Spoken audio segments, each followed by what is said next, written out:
આજે જસદણ વિછિયામાં જે લોકો અત્યારે નીકળી ગયા હતા ના પાડવા કે ભાઈ કોઈ સંમેલનની અંદર જાતા નહીં.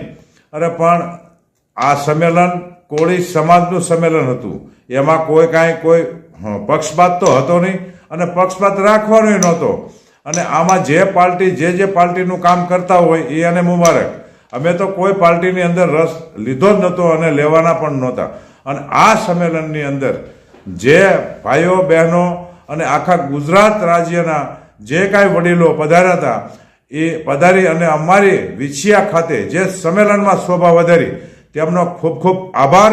અને આ જસદણ અને વિછિયાના જે લોકો સંમેલનમાં ના પાડવા જતા અને પબ્લિકને બહુ હેરાન કરવામાં આવી કે ભાઈ કોઈ જાતા નહીં, સરપંચોની બબે મિટિંગ કરવામાં આવી, છતાંય સ્વયંભૂ કોળી સમાજના ભાઈઓને બહેનો આ સંમેલનમાં પધાર્યા. એને સમાજની પડી હતી એટલે એના હિસાબે અમારું સંમેલન આજે ઉજાગર ખરેખર બહુ સારું એવું ગયું છે. અને જે વિસ્તારમાં આજે 35 વર્ષથી આ તાનાશાહી ચાલી રહી છે એ તાનાશાહીને લઈ અને આ લોકો તમે જુઓ સમાજના સંમેલનમાં નહોતા. ભાઈ શું કરવા સમાજના સંમેલનમાં નહીં જવાનું? સમાજનું સંમેલન હોય, સમાજનું કામ હોય અને ભાઈ સંમેલનમાં તો જવાનું જ હોય. અને ભાઈ તમે તો અખિલ ભારતીય કોળી સમાજના પ્રમુખ છો અને તમે એવું કહેવા નીકળી જાઓ કે સંમેલનમાં ન જતા તો ભાઈ શું હતું ત્યાં?